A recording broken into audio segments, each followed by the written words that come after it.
Welcome to another episode of STO Nation, a production of Park Media. Before I introduce today's guest, don't forget to hit that subscribe button, share, and leave a 5-star review. And if you find this podcast useful in any way and want to pay us the ultimate compliment, head on over to our Patreon page where you can subscribe to be a Classic, Stealth, or Beast Mode subscriber. What's going on, STO Nation? Welcome back to another episode. On this episode, Jack Johnson was nice enough to come back on to the show and talk about the Volta Power System during the summer's heat. We covered what the orange and red blinking lights mean, what temperature the Volta gets when it completely shuts off, and what temperature it needs to return to for normal operation, and what to do if your system is starting to get too hot. We also talk about the proper storage with the Volta when turned off and being stored in high heat, and what to do if you're plugged into shore power and the Volta starts getting too warm. In the last section of this episode, Jack answers some of the STO Nation community's questions, such as if it's possible to install a fan to help cool the Volta, if you can hook the Volta up to the chassis battery, and if you can use a Volta to power an upgraded stereo system. Jack also talks about what to expect from Volta and the industry as a whole in the future, and is nice enough to answer my question about why the Volta SOC gauge light is so dang bright. If you haven't listened to the last episode with Jack Johnson, then I highly suggest you go back and listen to it because it's a great overview about how the Volta system was designed and how it works. So with that said, please sit back, relax, and welcome back Jack Johnson to the STO Nation family. Jack Johnson, welcome back to STO Nation. Thanks, Youngwa. Thanks for having me. Yeah, you're actually the first guest to make a repeat on STO Nation. I don't know if you know that, but that's how special you are. Wow. First repeat. Yeah, is that like a rerun or is it? No, it's not a rerun, but it's definitely you're the first you're the first person to come back for a second time. So I'm glad your viewers like the first one. So I've heard that we've had a lot of great responses. So yeah, maybe we can do that again. Yeah, like I was telling you earlier, when I meet people, the first thing they say is, "My favorite episode is with Jack Johnson, with the Volta guy." So that's cool. As long as they don't start asking me to sing, we'll be good. Well, I won't ask you that. I can't promise about the other people, but yeah. So the reason why I asked you to come back on is because we're in almost the end of June, and there's already posts popping up about having to deal with this heat wave coming up, and you get a lot of red blinking lights, a lot of orange blinking lights, and there's also, since we last had our last podcast, there's been quite a few people that have picked up their storyteller. So I just kind of wanted to go over real quick, in a nutshell, what those colored lights mean, kind of go Sure. into the specs about the battery and the best practices to be able to mitigate if our Volta stops charging because of the heat. Excellent. Those are great questions. So yeah, I've seen a couple pop up already. I saw somebody just bought their first one, and it says 116 degrees out here today, and it's orange. Why is the gauge orange? And they actually came through our website asking for help. No one could give them an answer, and it's like, yep, it's really hot, and it's not the battery's hot; the surrounding temperature's hot, and so yeah, those things can throw people through a loop. But let's break it down, and let's talk about heat. So yes, there's some gauges, color changes that'll happen, and those are just trying to help people understand, hey, I'm giving you some basic feedback. As you know, our gauges, we go with a very simple setup on the current system, and we use color to give people some feedback. The orange color, the reddish orange, some people think it looks yellow. That is really to say, look, I've reached, I think it's 116 degrees Fahrenheit? Fahrenheit inside the core of the battery. So if you think about inside that black box, it's inside your cabinet on the storytellers, it's inside the cabin on that one pedestal where the bed sits on top. Inside there, then it's inside aluminum, and inside the very center has gotten to 116 degrees. And what it's saying is, hey, getting kind of warm. I know if you try to run it too much at this temperature, I could hurt cycle life, meaning put wear on the battery. So what we do is we're saying, hey, in an attempt to cool it down, we're going to stop charging. And that's one way that we control the heat input. Now, usually that happens on something that's pulling a lot of energy, or you're using or charging it really hard. But in the case of the Storyteller, it's a little different. The Storyteller battery, where the battery is located, is also right next to the inverter charger. And that's where you've got heat exhaust coming from. The batteries generally don't make a lot of heat, like I said, unless you're really charging them hard or um, pulling them at their maximum draw rate, which you guys don't have any way to do that really with the load capability in your coaches.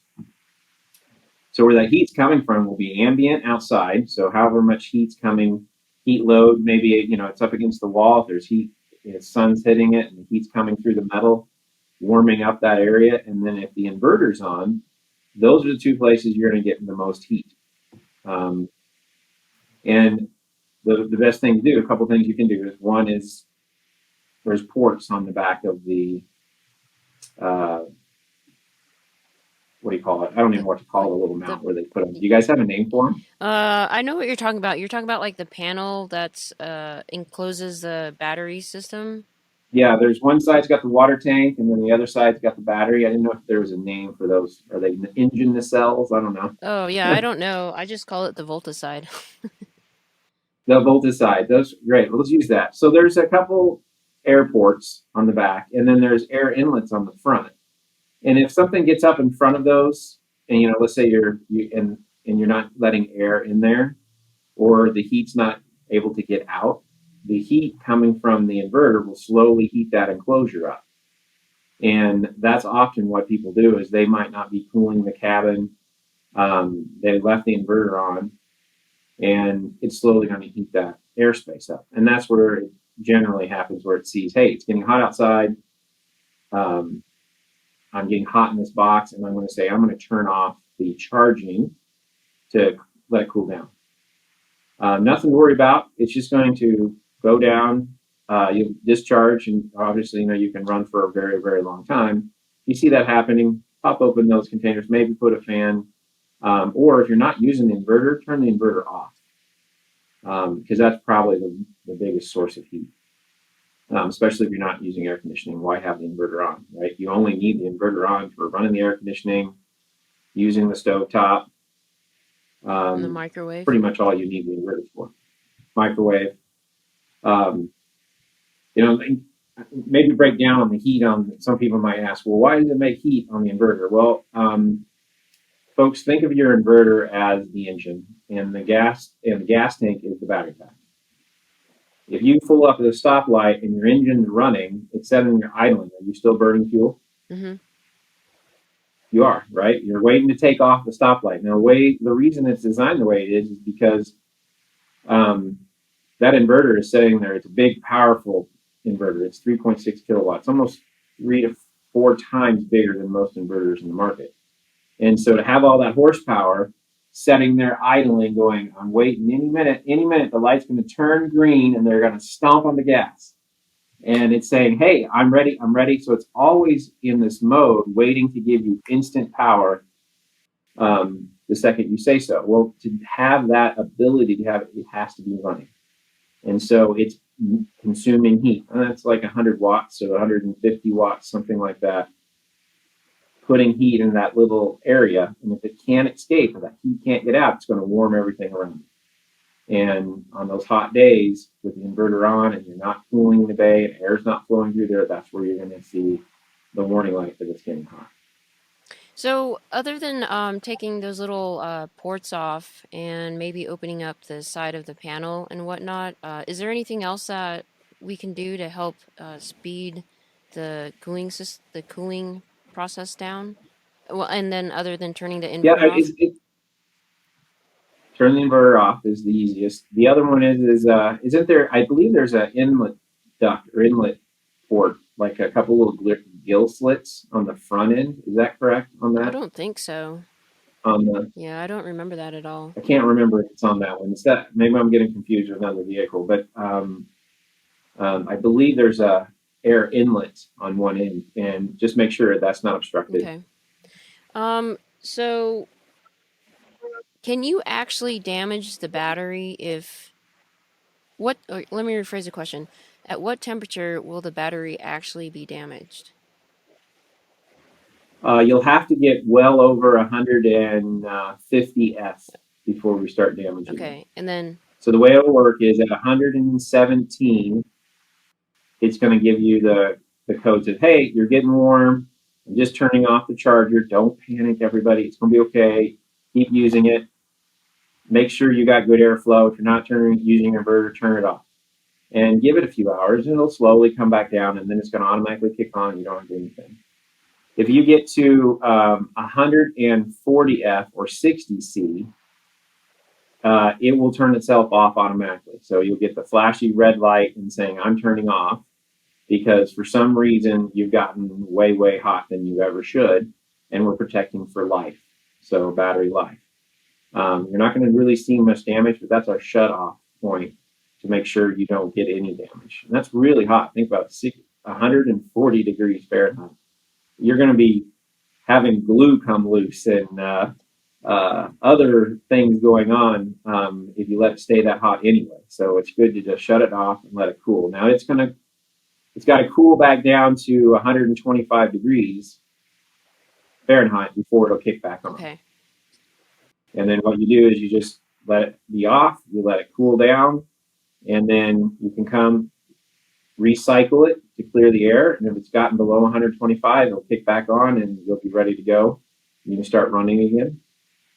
Ideally, you get it cooled back down back in that normal operating range of 100 degrees or less would be best, right? Because you get that full green and don't have to worry about it. But there's going to be days that people are letting it get 110, 115 degrees because they left it locked up and turned off. The good news is you can kick it on, let it running. If it shows up orange, that's fine. Just let it cool. Get your air conditioner running, and allow that air to breathe there, and it'll cool itself down pretty quickly. Okay. And for those that live in, the desert area like Arizona or Nevada or something like that, where it gets really hot, and they're not using their storyteller, and they turn off the Volta, system since it's in storage. Mhm. Do you think that, let's say it gets to 120 something outside, but inside the van it's going to be way hotter than that. So, is that something that we should be concerned about, or what do you think about that? No, I mean, like you said, most glues are going to start letting go at 145 degrees, 150 degrees. The adhesives and other things like that. You can theoretically see temperatures way hotter than that, but it's not gonna hurt life or damage the battery long term, because you're not pulling current or doing anything. It's just the chemistry just setting there and being hot. Um, you're not going to see it Okay. damaging it right away. These have been tested in that same environment for automotive, and it's met all the requirements for a traditional drivetrain. So the same type of heat you'd see with the engine would see. They survive and meet the life expectancies, even at Okay. those temperatures. Now, on the flip side, if someone's visiting Arizona in the summer and they know that they have to run the AC because it's so hot down there, so that's the scenario. They're out of RV park, they're running the AC, but they still get the blinking orange or maybe even the red light. What should they do? Assuming, they're plugged into shore power, of course. If they're plugged into shore power, check those ports. Make sure that that area is getting the heat out. Um, if they're getting there's a couple things. The main steady red is a fault. So a fault can be other things than temperature. If it's a red and flashing, the number of flashes tell you the fault. The orange, steady orange, or orange yellow is you're too hot to charge. Meaning, who cares? Just keep it running, because what you're going to do is the orange light's on, but you've got shore power. You don't need to worry about charging because the power is coming right into your coach, going through the inverter charger right to your loads. Um, and just keep running. Turn the air conditioner thermostat down more, cool it off in there, and then again make sure that nothing's blocking those air inlets to the little battery Okay. compartment area. And since the inverter is in the same compartment as the battery, has there been any thought, I don't want to say for the new 2022s, but just in the future, has there been any thought about putting the inverter probably like somewhere else, like maybe on the water side, and run the wires underneath or over or something like that to keep the battery and the inverter separate? That's a storyteller design question. We have certain distances and certain airflows that we give our customers to say, hey, you need so much clearance around something, you need this much air intake to exhaust the temperature. But then we give them the freedom to package it what works best for their vehicle. Um, and so we make sure we protect the battery, we have the safeties in there, and then we let the companies, like the integrators, design and put them where it fits best. So that's a question that you're going to ask the team at Storyteller on their thoughts on Okay, packaging. duly noted. Their packaging is really cool. I mean, there's one advantage of it in the wintertime when it's really cold. So I see a lot of users out there in the dead of winter. I saw them all over this year in the mountains and people skiing in them, and having that inverter there to create the heat actually is a positive thing in the heavy winter. So I would balance that. If again having it yellow and still run, you're not hurting anything. It's just we're telling you we've turned off the charger. Keep running it. Keep it cool. Keep going. If it's turning off at high temperature, I would be high pressed to guess that there's some other fault that we need to check. Um, I rarely see them shut off for going all the way over high temp unless they've been cooped up for a really long time. Ports are blocked, and they're running max load and left the door open with the air conditioning. Right. That Okay. kind of thing. Well, that's really the only questions that I had in regards to trying to take care of the Volta system in the summer's heat. Unless you have something else that you want to add, if you have time, I have some questions from the community if you don't mind answering. Okay. Not at all. I'll say the name, but I'm going to Fun. leave the last name out just for privacy purposes. But so the first one comes from Jason. He asks, would it be possible to install additional or more powerful fans to increase airflow out of the cabinet, potentially to the outside? There shouldn't be a problem. Um, is this something he'd want to do? I mean, you could drop a CPU fan in there if there's a really big problem, and you could power it from any 120 source that you already have in the coach. Again, um, anything on the 120. This is how we look at our system. So anything on runs DC voltage at 48 volts, that has to have Volta approval. We don't want you making modifications to that level. That stuff is actually monitored and controlled by the BMS. But anything over the 12 volt side or anything on the 120 volt side, and you're a modder and you want to mod things, um, go ahead. I mean, it's just added load. You're not, you know, you're responsible for your van. It's your van. You can do whatever you want to it. The Volta system isn't going to care if you're on the outside, the outer ring, so 12 volt side or on the 120 volt side, um, unless you short it out and you Right. damage the inverter or something. There's nothing the Volta system is going to say, hey, you can't do that. You know, it's up to you what loads you want to add to your vehicle. It's no different than just plugging more devices into the outlet. Okay. I know when I was talking with Jason over when we were at the Sedona meetup, we were talking about it would be kind of neat to have a vent through like an exhaust vent basically, out of the side of the van so the heat could escape if we wanted it to escape. I think that's maybe what he might be talking about, but I know that's not kind Yeah, I of a mean, Volta thing. That's more of a storyteller thing, but it's yeah, your integration again. If and I would I and again I would ask Jason to if you're seeing the orange and that's what's concerning you, but it really has never left you stranded or it's never got to the red and shut you off. Um, I think just adding one extra vent or port, you won't really need a fan. I mean, the fans can be a little annoying because you could hear a fan running, pushing that air. And it might be better just to add a vented louver or two, to little more air in from the cabin and out, and it probably go away. Okay. And the next question comes from Michelle. She asks if you guys have a cheat sheet for the different colored, when the Volta SoC lights up, if you have a different, whatever the colors and the amount of flashes. Oh my gosh, I can't talk right Yeah, now. But do you have the a, flash codes. yeah, like a cheat sheet for all the different colors and the number of flashes and what they mean? Yeah. There's a couple floating out there. I'll have to send them to you. You can post them up on one of your Okay. sites. Yeah, I'll put it on the But STO yeah, Nation there are website. cheat sheets. If colors. Okay, awesome. Yep, yep. Um, It just tells you the code and what it flashes. Sweet.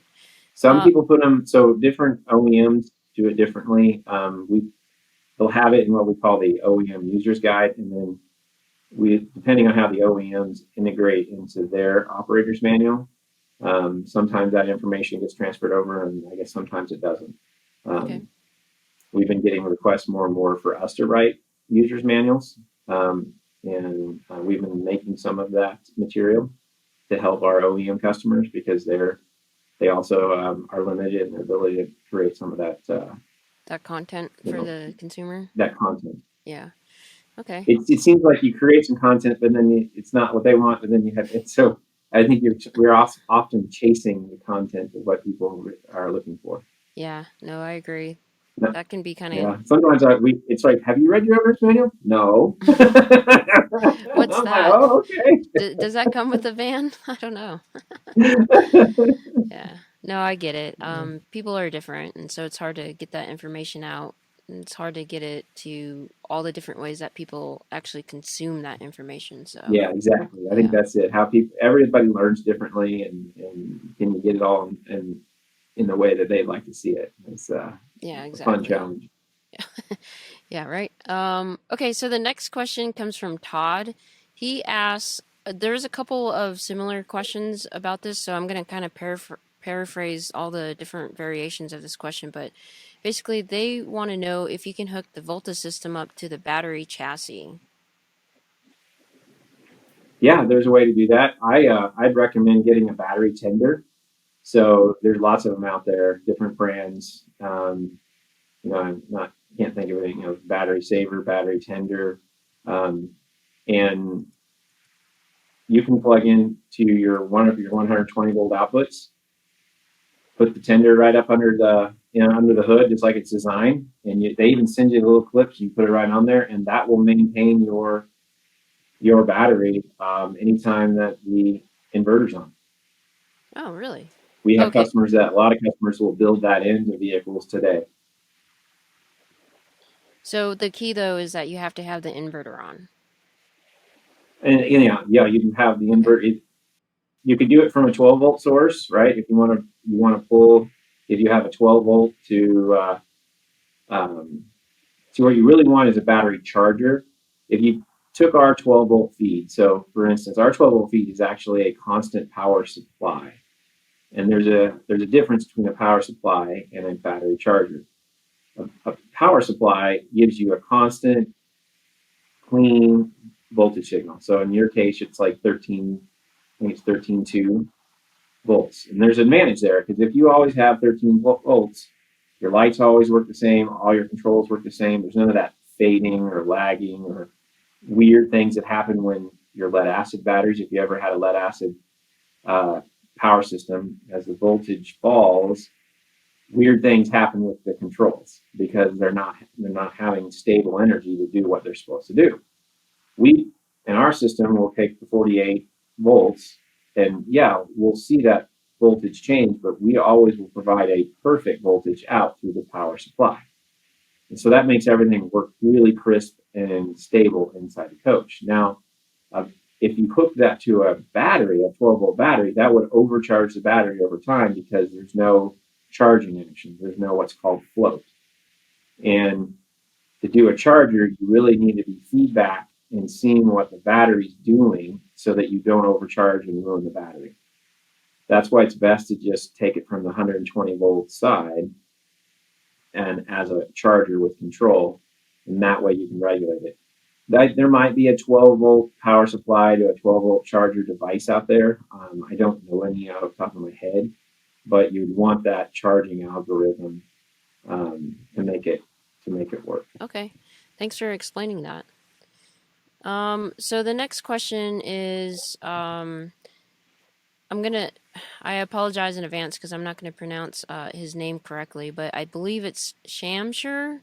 Again, I'm sorry if I butchered that name, but he asks, so there seems to be a bad batch of harnesses that have affected the vans, particularly in like a certain time frame.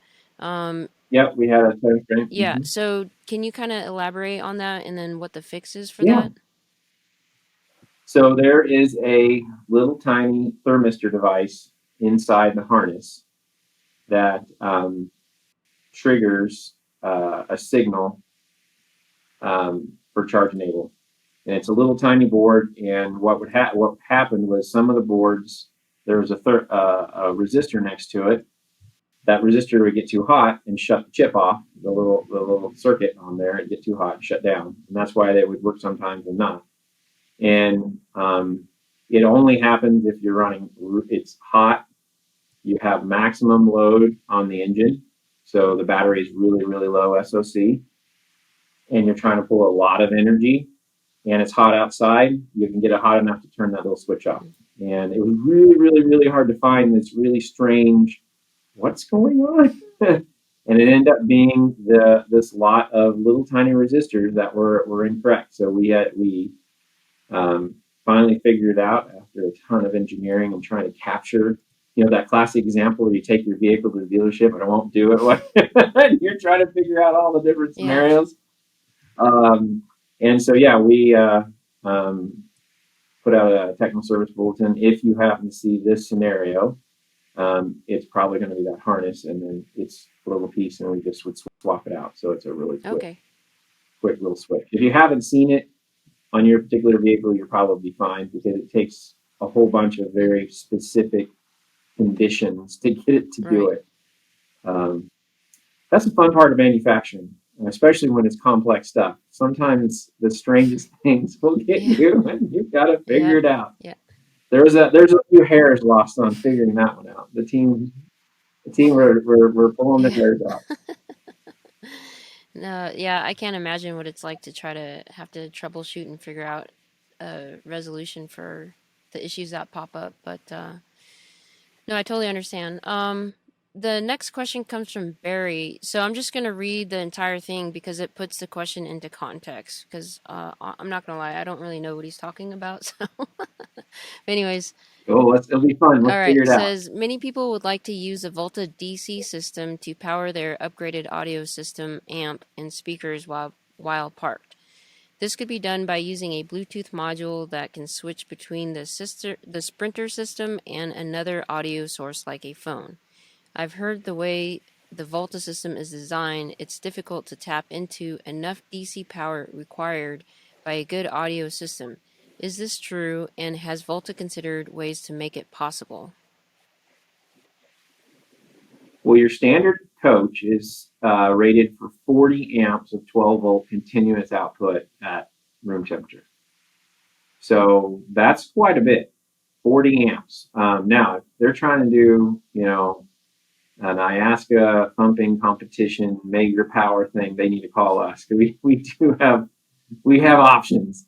We could maybe send you to a custom upfitter that could make changes, but as a standard solution that's on your storyteller, you have 40 amps of 12 volt power continuous. It'll surge, I think, to 60 amps.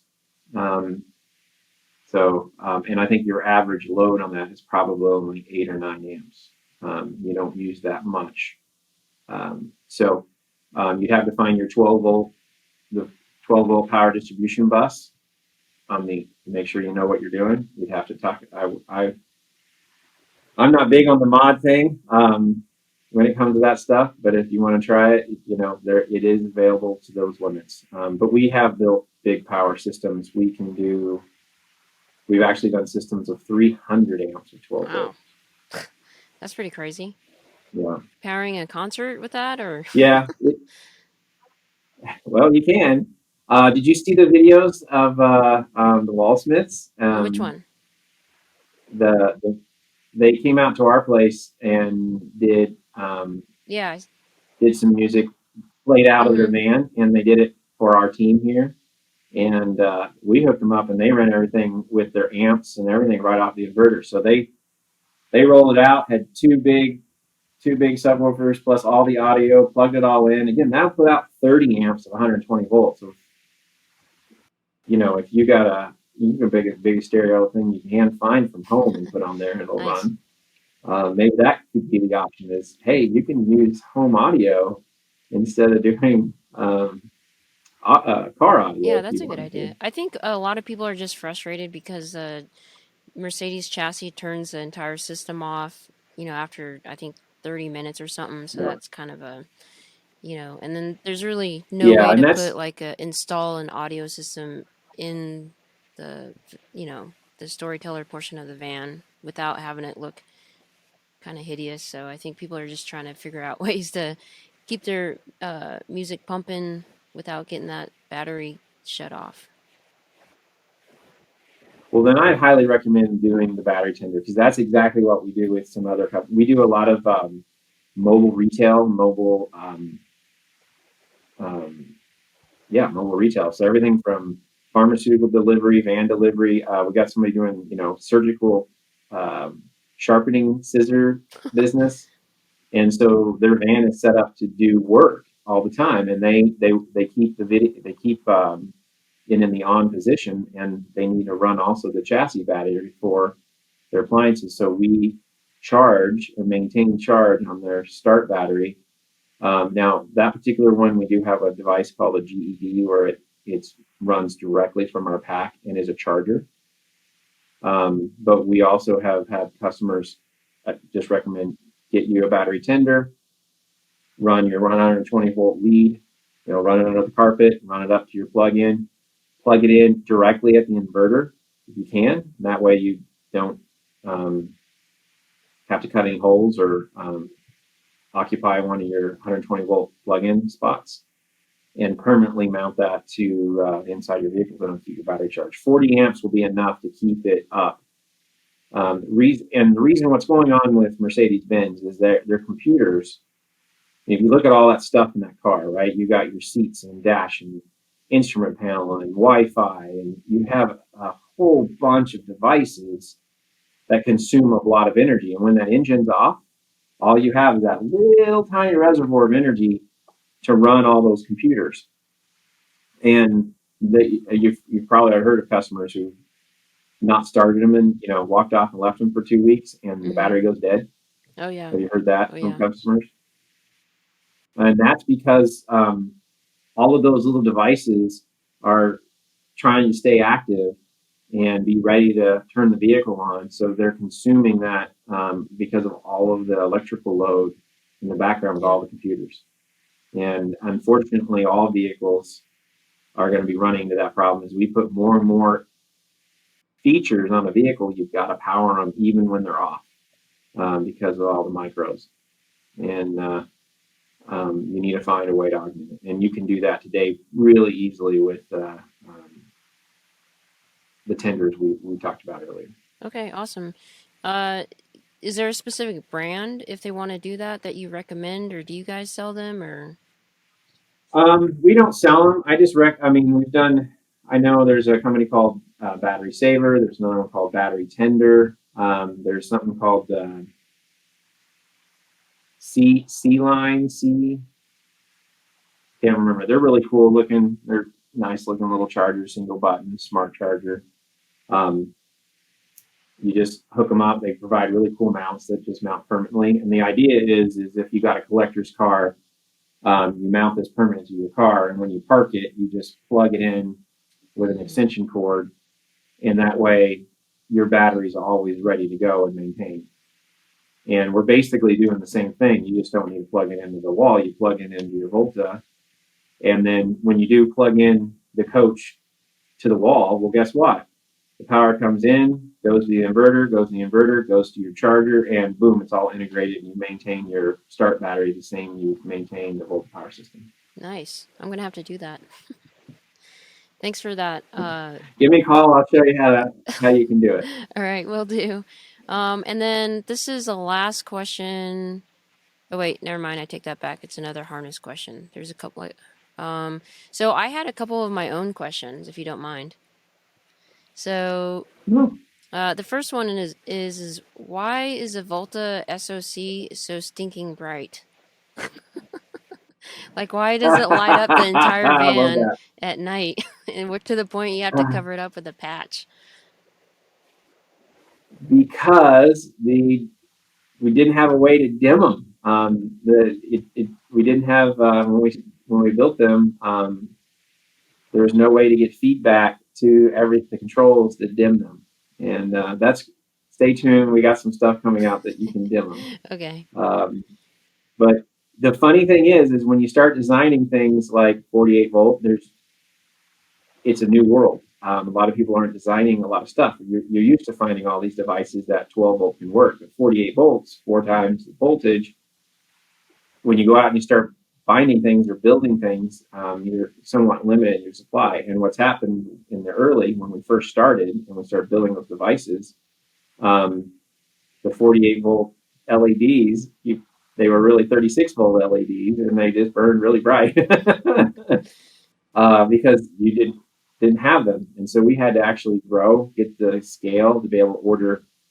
To do it, you had to order thousands of units, right, to be able to actually design these at a reasonable price. So that's where we've got some really cool stuff coming out to help people. That's why we've just done the patches in the past, because trying to make that dim was an amazingly complex problem. Really? And we already had a bunch of other stuff, so we're okay. A lot of people put them in cabinets. Believe it or not, most of them are behind cabinet doors. Okay. So I think the Storyteller and the Winnebago are the ones that actually use patches. Okay. And then my last personal question is, what can we expect the new products and the new designs coming out of Volta? And I already know the answer to this question. If I ask you what's going to be new in the 2022s, I already know you're going to say you can't say anything. So I'm going to rephrase it and say something to the effect of, what's new in the Volta land that we can possibly look forward to? Well, let me turn that on. Let's talk a little bit about what all the amazing advances that's going on in battery technology and automotive. So the way we work is we work closely with our partners, company Ferris Energy. They're founded out of Hayward, California, came out of Argonne National Labs, and they're working on the next generation product that will be for Mercedes-Benz. So the Mercedes EVs are going to be launching next year out of Europe. Amazing technology. The latest technology that's coming to market is now 400 watt hours per kg. That's watt hours per kilogram, and 750 watt hours per liter. So how much energy per liter? Now, it's still not anything to gasoline, but to give you a comparison, the current product is roughly 200 watt hours per kg at almost 490 watt hours per liter. So that's the type of jump that's happening right now in the billions of dollars that are being spent in the automotive industry. And we make sure we're staying aligned to the large volume cells being produced for automotive. So in the next few years, you're going to see more and more energy density coming into the product, making them either smaller or giving you even more and more energy. It's pretty exciting. And then we've got, you probably saw the new inverters that we've just released. We've released a couple new inverters, and we've got a setup coming out. We'll have 240 volt capabilities standard. So that's really big in Europe, Australia, right? A lot of those vehicles are all 240 volts. However, that opens up all sorts of new opportunities for our U.S. customers. because now you can use really high efficiency air conditioning systems. You can get away from the traditional mobile RV air conditioner and start utilizing high performance 240 volt air conditioners like that you've seen that people put in their homes or power one room. Really? And that level of technology will be possible in the mobile van market in the next few years. So, I didn't know you guys released a new inverter. Can you explain that real quick? Yeah, back at the Tampa Super Show, we released what we call the LPC. It's a low profile inverter. It's 30% smaller. It's about 30% lighter than the current NP unit. It's more efficient, and it produces about 90% the same power. It's instead of 3.6 kilowatts, it's rated at 3.2 kilowatts.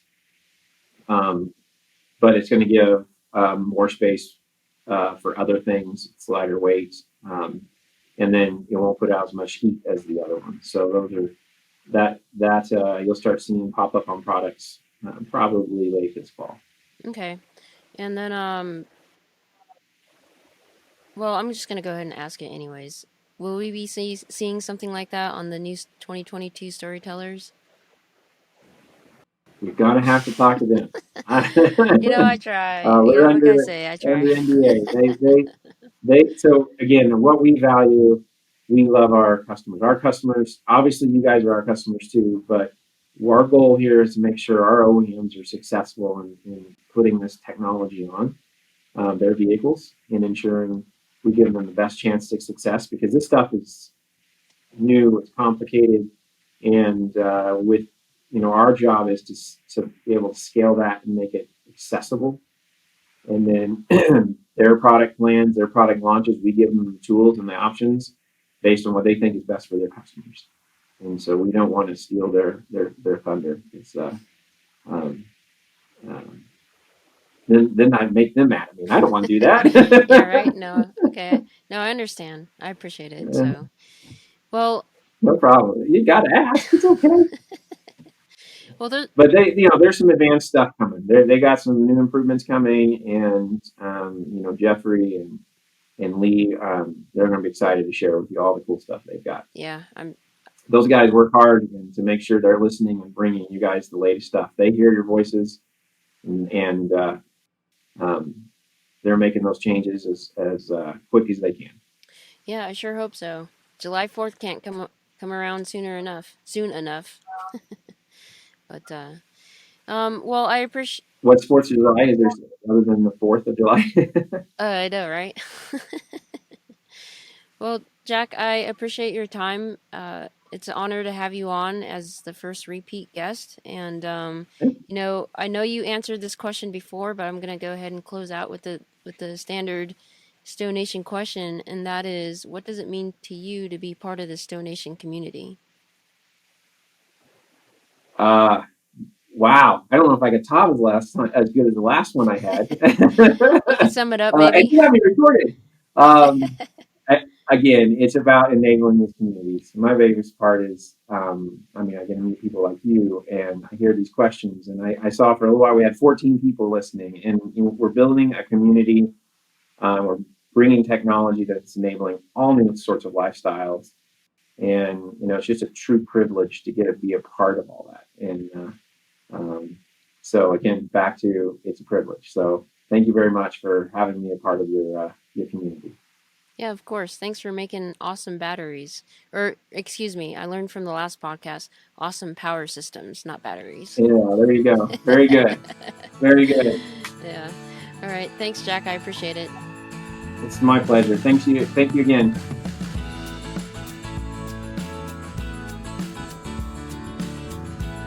STO Nation is a production of Park Media. The executive producer is Younghwa Kim. The audio engineer is Stephen Grasso. The marketing director is Guillaume Golson. The original music and artist is done by Jason Walsmith. The sound designer is Lorenzo Interiano. And the webmaster is Peng Shi. Without any of these people, this podcast couldn't happen, so a big, huge thank you. And a big, huge thank you to you, the listener, If you like this episode, please don't forget to subscribe, share, and leave a 5-star review. This is Young Wah with STO Nation, and I can't wait to share the road with you.